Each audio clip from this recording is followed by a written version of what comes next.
Hello and welcome to my Murders at Karlov Manor limited set review. Today we're talking about the red cards, so that's what's going on. If you have not been to one of my set reviews before, here is the way that I do things. I have 5 tiers. Tier 1 is the best, Tier 5 is the worst. You can take a moment to read a little bit more about what the tiers mean. They're pretty simple, not super complex. It may be a little bit different than some other stuff that you have seen in the past, but it's sort of the same concept, and we're just going to get right started with an absolute banger. Tier 5, unplayable. I'm not even going to bother reading it, to be honest with you. You can just look at this nice picture of a mole. We're just going to stay. We're going to look at the mole god together, and we're just going to observe it.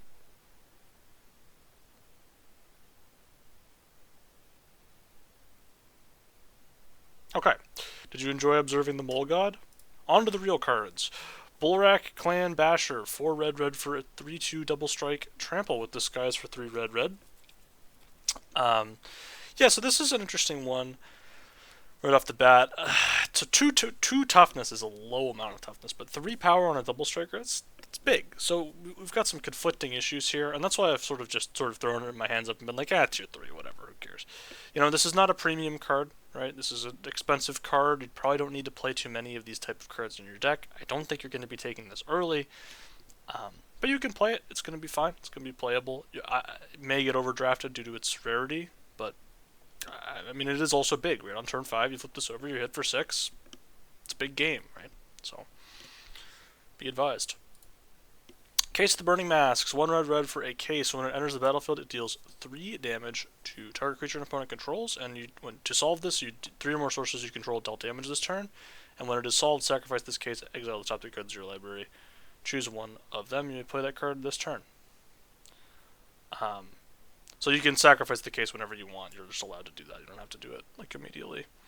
The reason I have put this in tier 2 instead of tier 1, you may be asking, it's maybe a little low, but the double pip, it concerns me. It does concern me. Double pip is very meaningful when it comes to cards like this. Solving it is also not, it's not free, right? If you kill their thing, attack with 2 creatures, that's going to happen a lot. That's going to happen, I don't know. But, I mean, sometimes it's not going to happen, right? Like, sometimes it's not going to happen.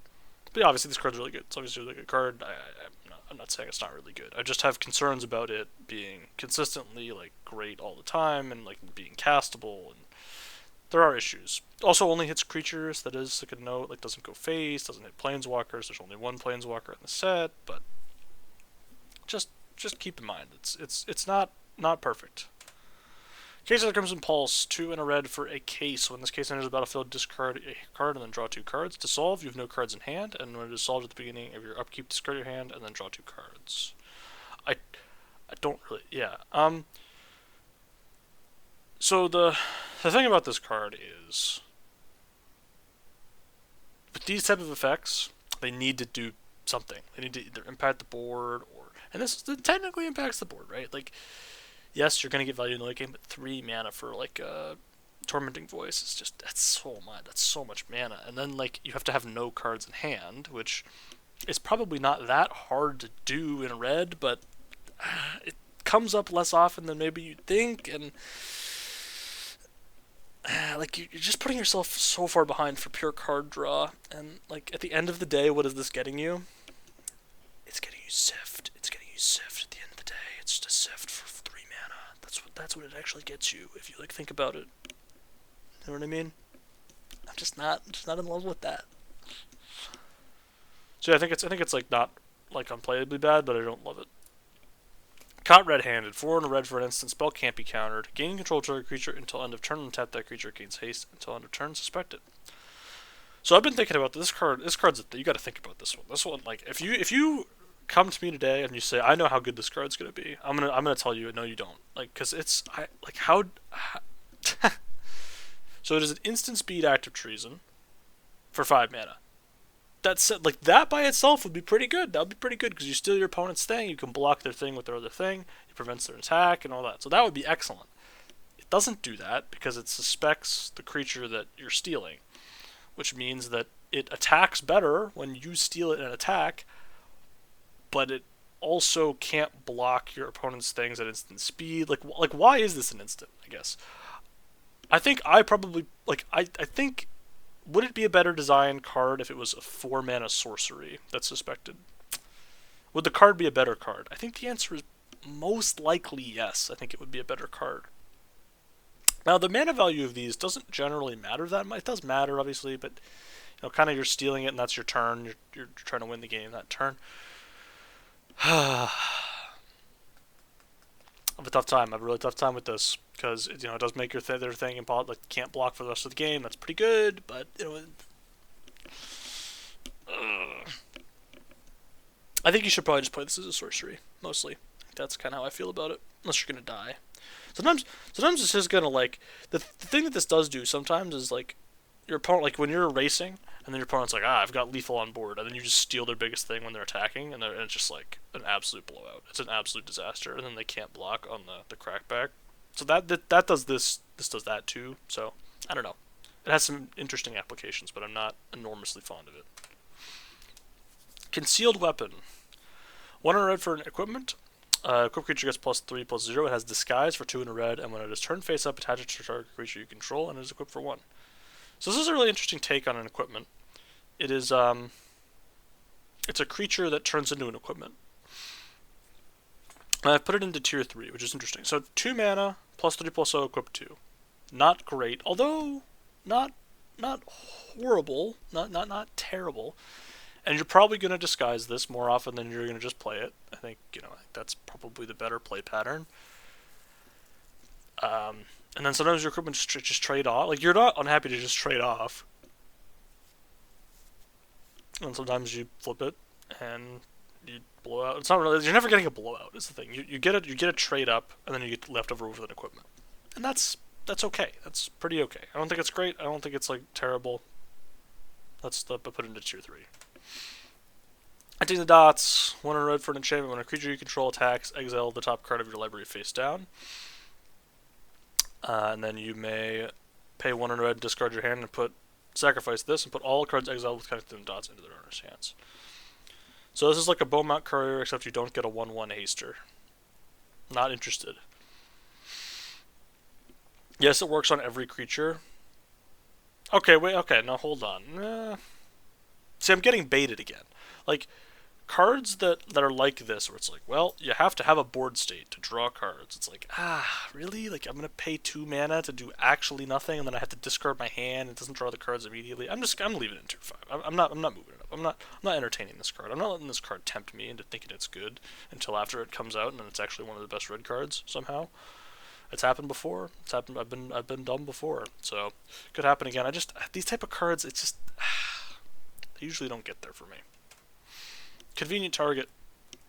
Single red mana for an enchantment aura. When it enters the battlefield, suspect enchanted creature. And enchanted creature gets +1/+1. And you can pay 2 in a red and return it from the graveyard to your hand.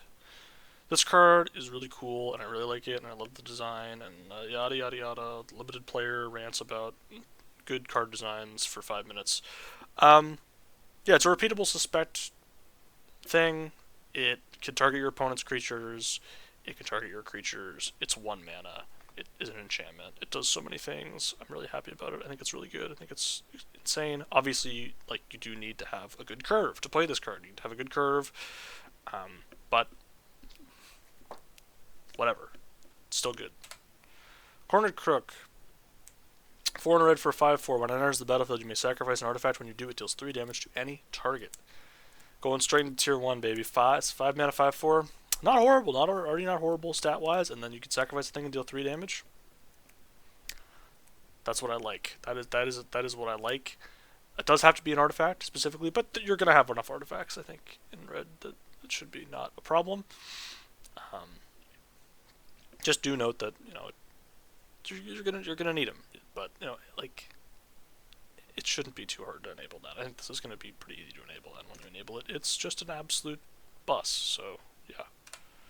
Crime Novelist. 2 in a red for a 1/3. When you sacrifice an artifact, put a +1/+1 counter on Crime Novelist and add red mana. So it's kind of like a weird way of making your clues sacrifice for 1 mana and make this thing bigger. The thing about this is, when you think about it like it's Ichor Shade, you start to think, oh, that sounds really bad. And so that's kind of how I look at this card. And I'm like, that's a little better. But Ichor Shade is a tier 5 card, so that's why it's in tier. This is in tier 4. Um, this can generate mana for you sometimes in rare instances, but I think for the most part it's going to just be a 3 mana 1/3 that grows with the game, sort of, but doesn't really, because like it has 3. It's just like, let's be real. This ain't doing it. Like this is not doing it. I don't think getting the mana back, if it just allowed you to sacrifice stuff for like I guess getting the mana back is so much worse than like getting the discount up front. So, but I mean, obviously they can't really print a card that does this with the discount up front. Like they can't do it. It's not like it doesn't work within the rules of the game. So, yeah. Demand answers. 1 in a red for an instant. As an additional cost to cast the spell, sacrifice an artifact, or discard a card, draw 2 cards. So this is the Tormenting Voice that I like. And the reason for that is that it enables you to sacrifice an artifact to draw 2 cards, which is a card that is Deadly Dispute-esque.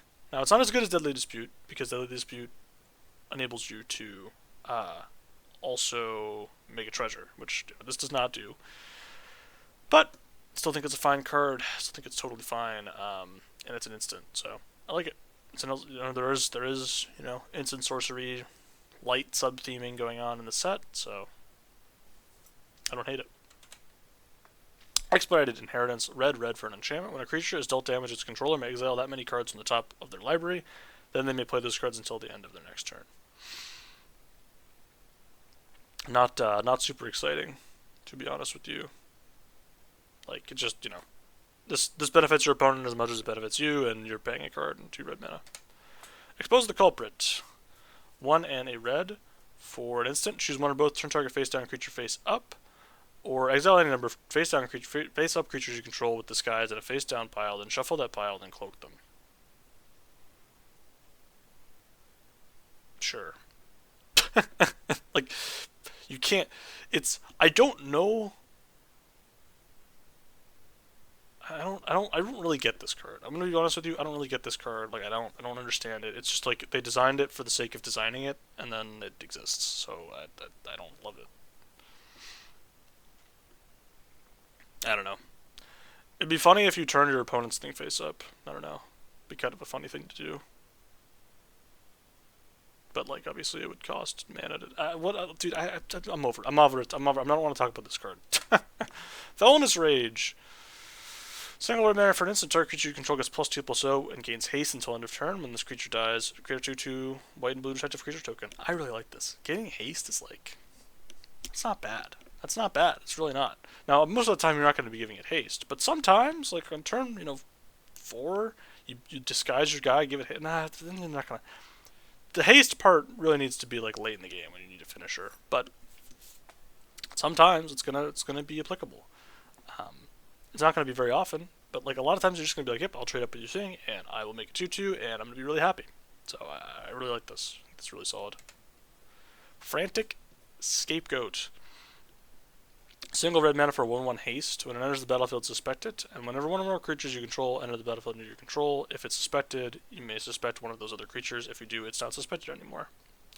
This card just seems like an absolute house to me. The fact that it is suspected, which is there's like payoffs for sacrificing suspected things, and also it allows you to suspect something else if you want. Really good. Like, really, really good. It has haste, it has menace, it's gonna get in for like 4 damage. Sometimes, some games. That's a lot of damage for your 1 mana spell that then also gets sacrificed and like does stuff. Yeah, this just seems like a house to me. Fugitive Codebreaker, 1 in red for a 2/1 prowess haste, another haster. Has disguise for 5 in a red, the cost is reduced by 1 for each instant and sorcery card in your graveyard, and when it is turned face up, you discard your hand and draw 3 cards. It's good to me. Good 2-drop, you can play on 2. It's not perfect, it has 1 toughness, so there is, all that stuff, but it's haste, makes up for it. And prowess is good. So I mean, what more do you really want, right? It's a good card in the late game, good card in the early game. I have not put it into tier 1 though, because there's jankiness associated, but it's really good. It's a really good card. Galvanize. 1 red for an instant. It deals 3 damage to target creature. If you've drawn 2 or more cards this turn, it deals 5 damage instead. Yep, really, really good. Solid. Only hits creatures, but whatever. Deals 5 damage sometimes. Deals 5 damage a lot of the time. And yeah, it's just trades up.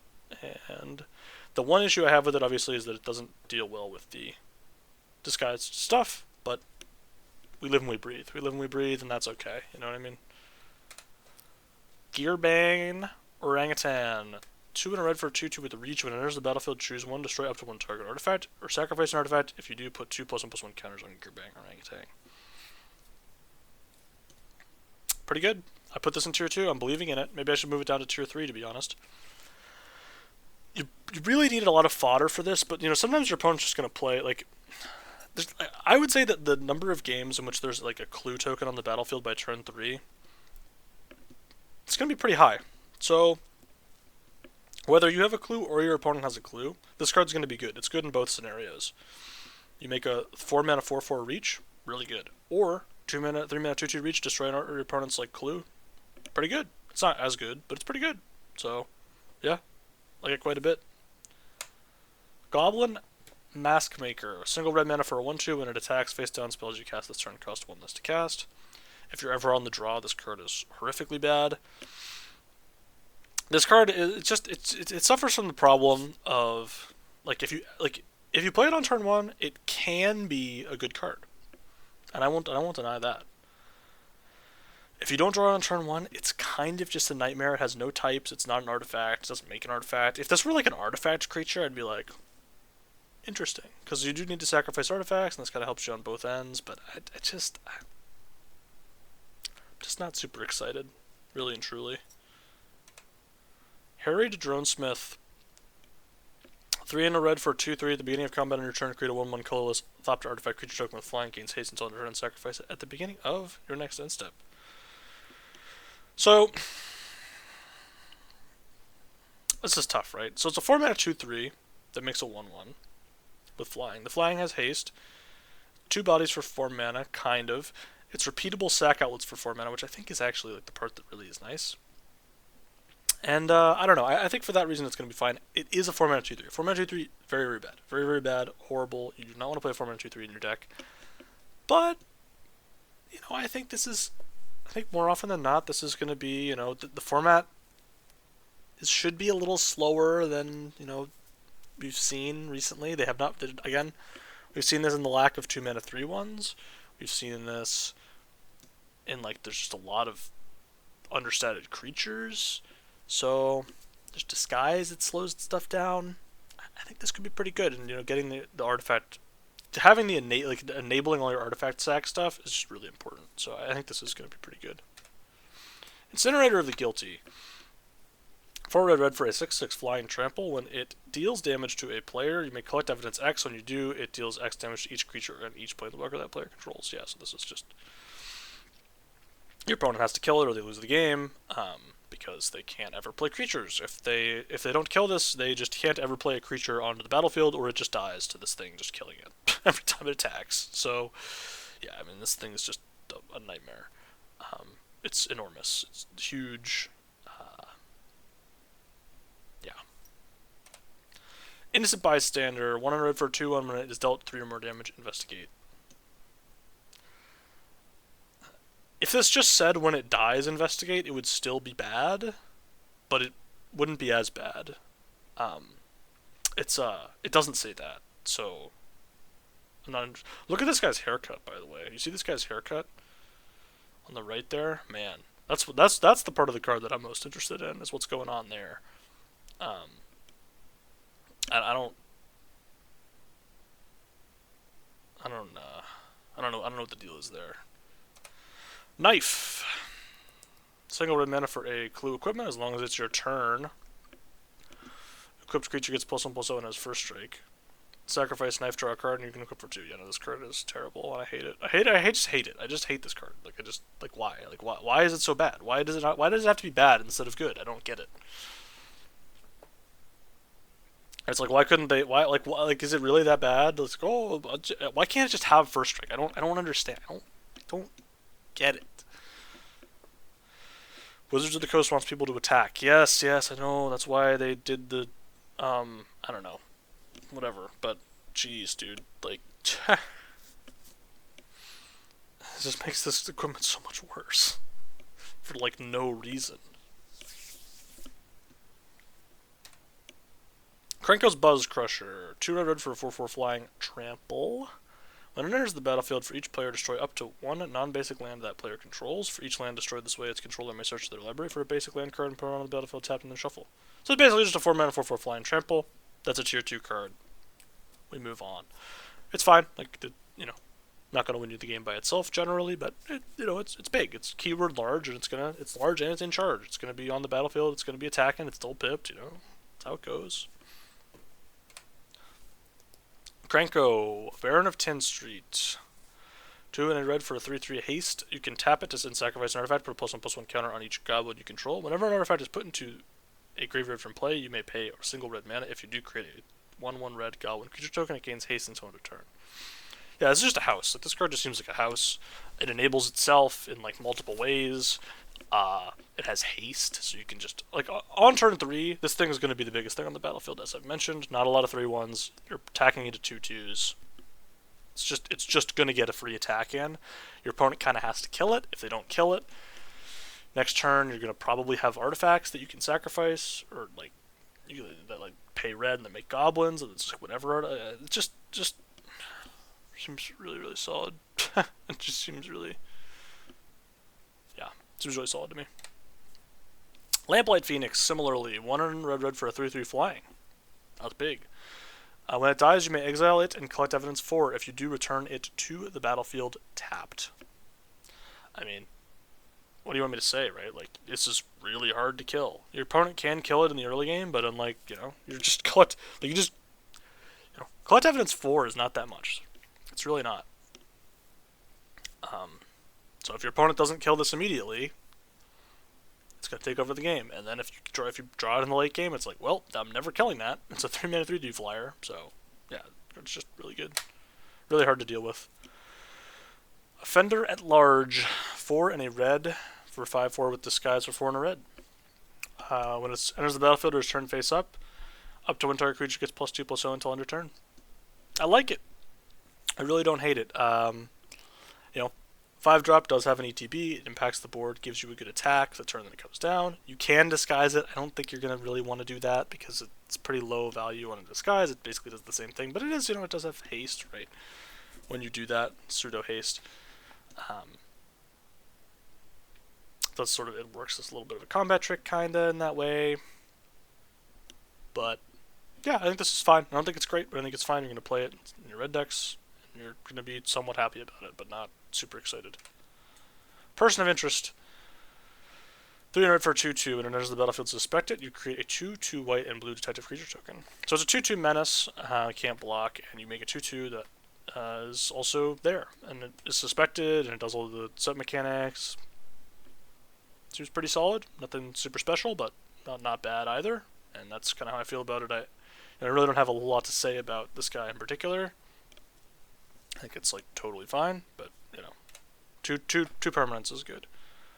Pyrotechnic Performer, 1 red for a 3/2 with disguise for a single red. When it or another creature you control is turned face up, that creature deals damage equal to its power to each opponent. That's a lot of damage. I think for the most part, playing a 2-mana 3/2 in this set, it's fine, right? It's going to trade up with your opponent's 3-drop, and then sometimes they don't have it, but sometimes they are going to have it. Yeah, I think you can disguise this sometimes, some percentage of the time, and just have it burn people out. It's just a good 2-drop. It's solid. I'm keeping it out of tier 1 because I just don't think it does. Like, either mode is like super great, but I like it. Reckless Detective. 1 and a red for an 0/3. When it attacks, you may sacrifice an artifact or discard a card. If you do, draw a card, and it gets +2/+0. So, I don't love this card as much as like some people, I think, and the reason for that is it is a 2-mana 0/3, which in this format you can probably get away with a little bit more than usual, and it does rummage on attacks, which is not bad, and that's your worst case scenario. And sometimes it sacrifices an artifact and you draw a card, and that's great. That's good. That's a really good way to go about it. It's just like what happens to this card on like turn 6. You don't have any artifacts. It's like kind of a nightmare. It doesn't have any good attacks. It's just sitting there as a 2-mana 0/3. You can't really sacrifice it. If you somehow find a way to suspect it, then that would be good. But I have concerns about this card being like, well, I got my 2 attacks with it, and now it can't attack anymore because it's an 0/3. And yeah, it's not really closing the game super fast either. Like it's like a value card that needs value cards that need to attack often. Like they kind of look like this. They worry me. They don't they concern me with how they just may not just may not there just may not be enough artifacts. You know what I mean? And that's my concern. Red herring. 1 red for a 2/2 with haste. It attacks each combat Fable, and you can pay 2 to sacrifice it to draw a card because it's an artifact clue. I actually like this card, and the reason I like it is fairly simple. On turn 2, it's a haster that can trade off with your opponent's thing, which is fine. And then on like turn 4 or 5, you'll definitely have a way to sacrifice it because every single card in red wants you to sacrifice artifacts. Every single one of the cards wants you to sacrifice artifacts. This enables it to sacrifice itself, and you can just sacrifice it to something else. So I like it. I think it's decent. You know, I put it. You know, having to attack each combat Fable is a downside, but there's a buyout clause, and we live with that. We live with that. That is part of life, and you know, just having good types I think is relevant. It's a good 2-drop. It's haste. Haste is good. Rumblebelt Braggart. 4 red for a 5/5 when it attacks. If it's not suspected, you may suspect it. So it doesn't start out suspected. It can block the turn that it comes down, and then you can choose whether you want to suspect it. Yeah, I mean I don't hate it. It's a keyword large 5-drop that blocks, and then it attacks pretty well. But it's a 5-drop. It's replaceable. I've given my rant about 5-drops before. I think this one's fine, but nothing super exciting. Shock! 2 damage to any target, 1 red mana. That's the whole deal. Goes anywhere. Pretty good. Should be solid in the set. A lot of 2 toughness creatures. Disguised creatures, you are trading evenly with disguised creatures, which I think is fine. You're probably okay with that deal. It's not terrible for you. It's not good for you. You probably don't want to do it all the time, but it is what it is, right? It may mess up your opponent's plans, especially like if you don't have anything else to do on turn 3, you should just bolt their 2/2. Like there's just I don't think there's really a whole lot to think about there. It really can slow down your opponent. Good flavor text also, be advised. Suspicious Detonation. 4 and a red for sorcery. This costs 3 less to cast if you sacrifice an artifact this turn. Spell can't be countered. Deals 4 damage to target creature. So it's a sorcery. Like this card. The thing about this card is it's not a complete nightmare if you have to just pay the 5. It is a nightmare. Like it's actually like it is terrible. But it's not like you don't just lose the game instantly on the spot when you do that.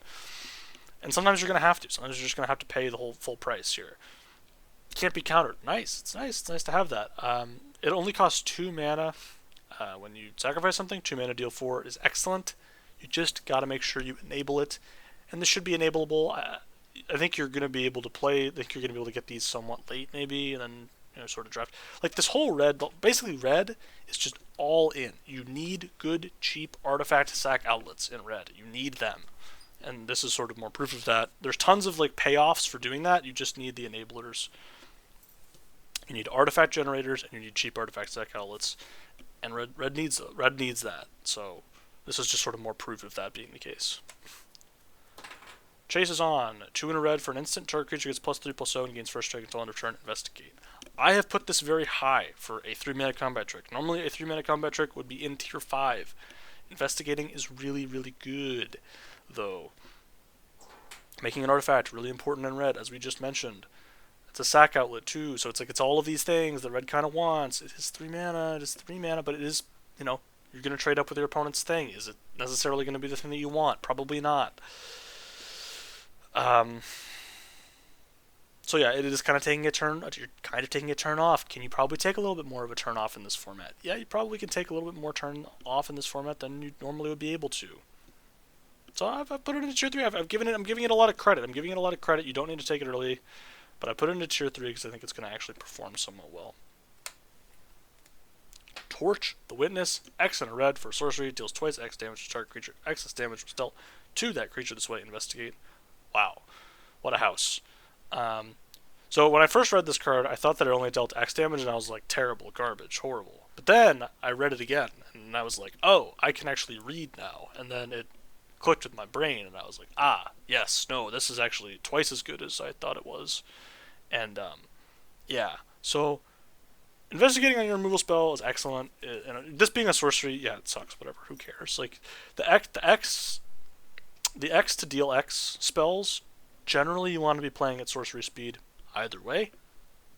Like just in general, because your opponent that are easier to blow out than some other removal spells. But yeah, this is great, and it is really nice that you get to investigate on your removal. And this guy apparently is. It looks. I know it says he's like burned, right? He got burned. It looks like he got like sucked underneath the floor, though. The art looks like he's encased underneath the floor. You see what I'm saying? So I don't know. I kind of think that's funny. And the final red card, Vengeful Tracker. When a red 2/2. When an opponent sacrifices an artifact, it deals 2 damage to them. I've put this in tier 4, and the reason for that is that it is basically a 2-mana 2/2 that doesn't do anything. I know it deals 2 damage to your opponent if they sacrifice an artifact. That is going to come up. It's going to be annoying, but not every opponent is going to everybody's going to have investigate stuff going on, but it's like the 2-drop is just going to trade off at some point, right? Like it. To be fair, there are not 2/2 is actually not a bad 2-mana stat line in this format compared to when there's all these 2/1s out there. But man, I'm not a huge fan of this type of card where it's just it's a bear, and maybe if your opponent does a thing that they don't really your opponent doesn't want to start cracking clues until turn 6. I know it shuts off their other artifact sack stuff. I'm just not buying it. I'm really just not buying it. It doesn't do enough on its own, and in my opinion, it's not that great.